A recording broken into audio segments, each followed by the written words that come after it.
Another day on the Tesla FUD battlefield, and today we have a very special one coming from The Verge, titled Elon Musk just now realizing that self-driving cars are a hard problem. So right off the bat, it's a little bit tongue-in-cheek. He's implying that Elon Musk didn't know about it until now, but I'm actually okay with this title because it's nothing overtly incorrect. What I do have a problem with is actually the content of this article, and that's where he commits a grave sin, something that I've seen authors and reporters consistently do, and that's misrepresent autopilot and full self-driving.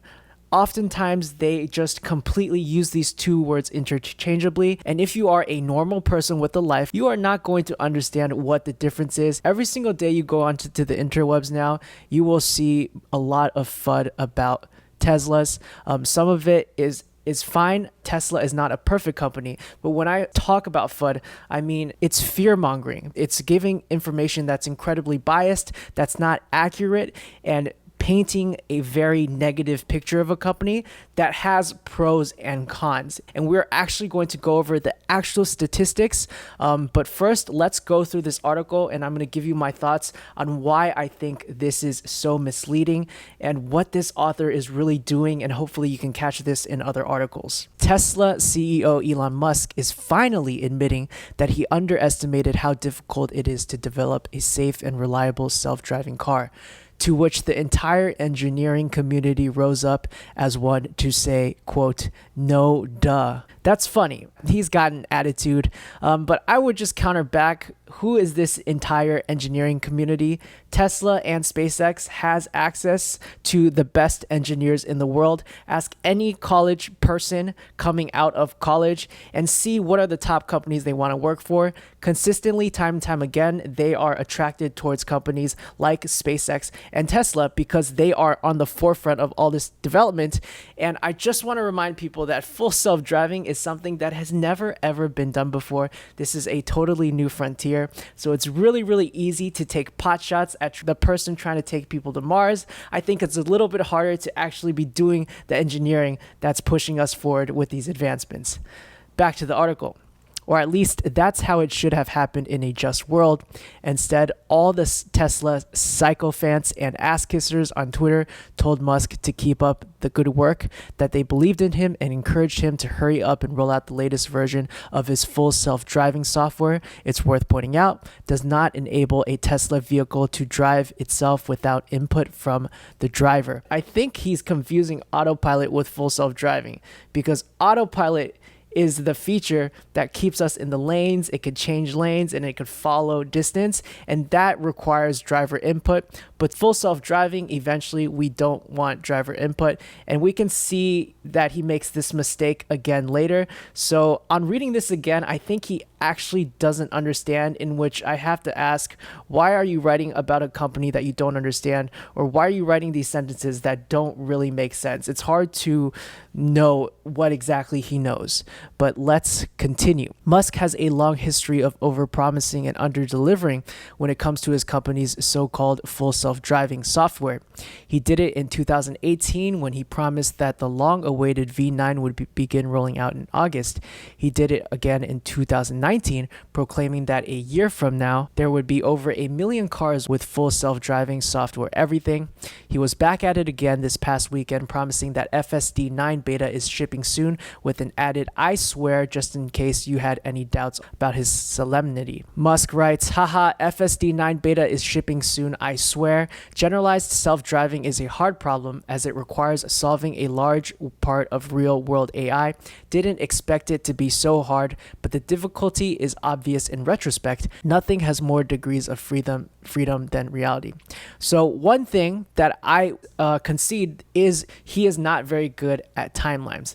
But what Elon actually is good about is being honest with us. He's just telling us, hey, this is harder than we thought. And he's also self-aware about it with the haha and I swear. He knows this is an issue. He's not just brushing it off or not taking responsibility or saying this is somebody else's fault. He's basically saying we're working on it. It's very difficult. Would you rather have somebody like this who's visible, who's accessible, who concedes his mistakes? Or would you rather have someone like, let's say, Mary Barra, where if you look at some of her recent interviews, she's basically saying everything is fine, GM is going to do awesome, when that is a sinking ship, in my opinion. And if you talk to a lot of other CEOs in different EV companies, they're really great at saying everything is fine all the time. I'd rather have someone like Elon that admits when things are actually hard or when he doesn't get it right. Now, here's the paragraph that really bothered me, and it doesn't make sense, but I'm going to try to decipher it and then give you the actual facts. There's no question that Tesla is more willing than its competitors to test beta versions of its Autopilot driver assist feature on its customers in the interest of gathering data and working out any bugs in the system. I don't think he knows what he's talking about, because the Autopilot feature is already good. That's been working fine for everybody that uses it. There have been a handful of situations where it's gone awry. And Autopilot specifically, it's just driver assist. It's not something that you should ever take your wheels off of or take your attention away from the road. Anything regarding Autopilot would be the equivalent of cruise control of another car. If you get into an accident while you are in cruise control and it's because you go too fast or you're not changing the cruise and stuff, you would never blame the manufacturer.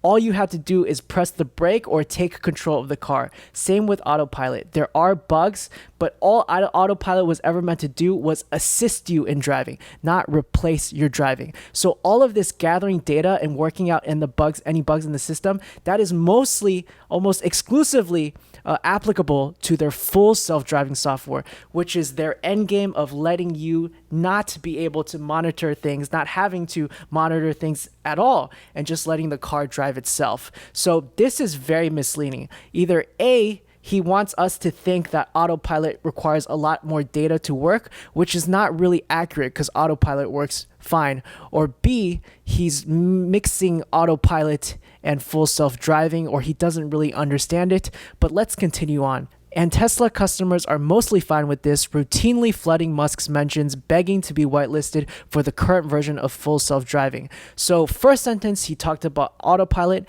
and all of a sudden he's pivoted to full self-driving without explaining or even recognizing that there's any difference at all. Again, imagine yourself as the average viewer, and you reading these two sentences, you would think they are interchangeable. I remember way back in the day, before I knew anything, I saw this all the time and I assumed they were interchangeable, but this is not the case. Article reads, this has helped contribute to Tesla's public reputation as a leader in autonomous driving, despite its vehicles continuously falling short of what most experts would agree defines a self-driving car. This again is wrong, because this implies that Tesla is saying our cars are full self-driving right now. They have never ever said that. I will also concede Tesla has said that if you buy this software, it will be full self-driving capable at some point, and that timeline has consistently been pushed back. So hopefully that is on Tesla to be more transparent or have a better way to estimate of when that will come to fruition. But nobody is saying that their cars are full self-driving. Autopilot is an assist program that all the cars get, whether or not you buy the full self-driving package or not. It's the equivalent to cruise controls on other types of car, except it's the best type of cruise control in the world because it can keep distances between cars. Read the reviews, watch videos on people in stop and go traffic. It has reduced the stress and increased safety of everybody that actually experiences it. People that have hated sitting in traffic all of a sudden don't mind sitting in traffic because it's actually so dependable when you are on the highway in the worst conditions of when we had to just pay attention and inch along. Autopilot works great. Full self-driving is the thing that has a lot of bugs, that requires a lot more data and a lot more testing and also education of us. And I want to talk about another thing, and that's the beginning of this sentence where he's saying Tesla is basically using us as test monkeys because other competitors don't let people test beta versions versus Tesla, they don't seem to care about us, is the implication. How else are you going to gather all of the data required for full self-driving? There is, at least not that I know of, no way else to solve this very, very incredibly challenging problem. I'm going to read this next paragraph and we're going to go more into that in detail. Tesla says Autopilot is safe. It releases quarterly reports with selectively reported data that it says proves this, but that it also requires constant input from the driver in order to work. Meanwhile, AV companies like Waymo have real driverless vehicles on public roads giving rides to passengers. Waymo, like practically every AV company, uses a combination of different sensors like radar, LiDAR, and cameras to ensure that there are redundancies in case of any system failures. Tesla recently switched to a camera-only sensing system. The contrast between Tesla and every other company pursuing self-driving technology couldn't be more stark.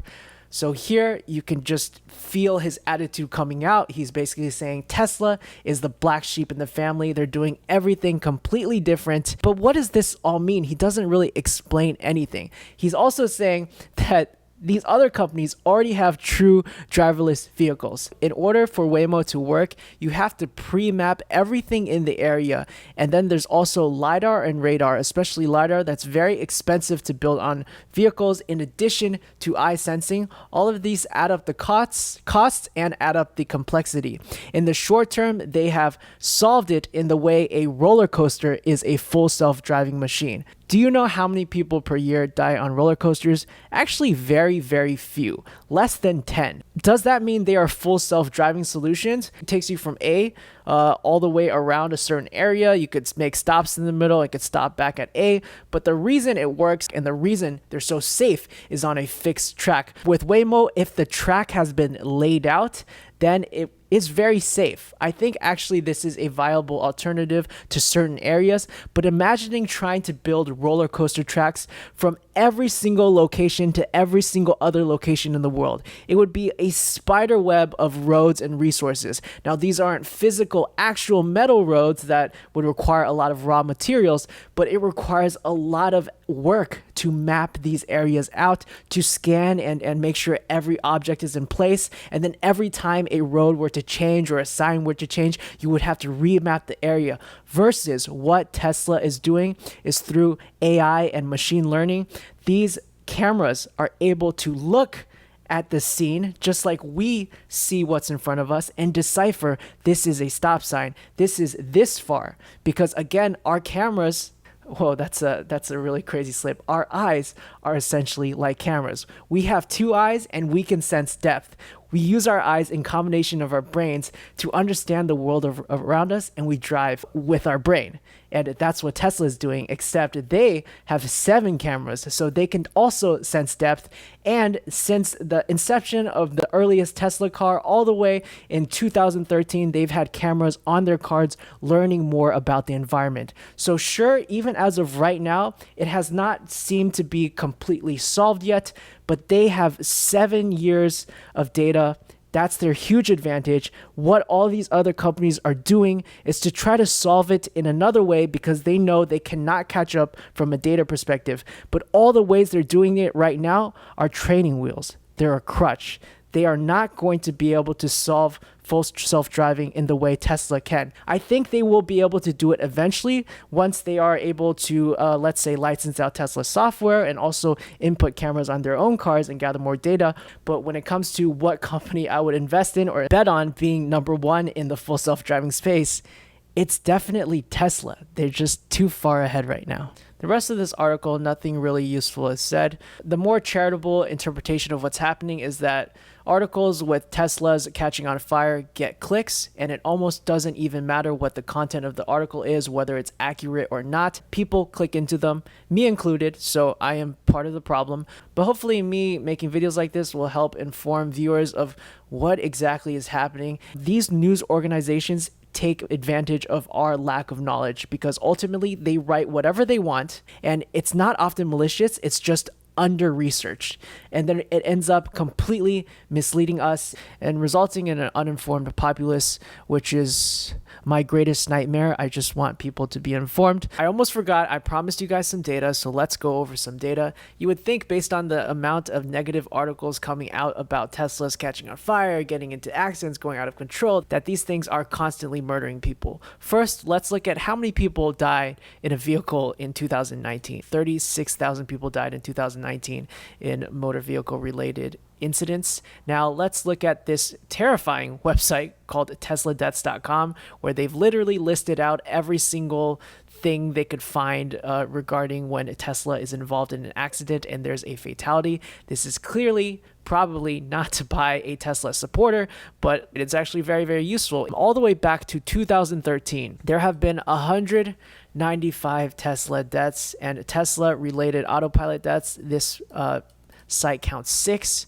I looked at Yahoo and a couple other articles. They're judging it differently, but the highest number I can find is 11. Another place says 10. Let's assume this is completely off by 100%. There's double the amount of deaths that we just don't know about. So let's say there are 400 deaths. 400 divided by 8 would give us 50 deaths per year. 50 deaths per year in Tesla cars compared to 36,000. That would be a little over 0.1% of all car-related, vehicle-related deaths in the US. Just notice what percentage of articles are about Tesla accidents and what percentage in reality that these are actually Tesla-related crashes. And I just arbitrarily doubled this number. If you just use the number that they have, 195, it's less than 0.1%.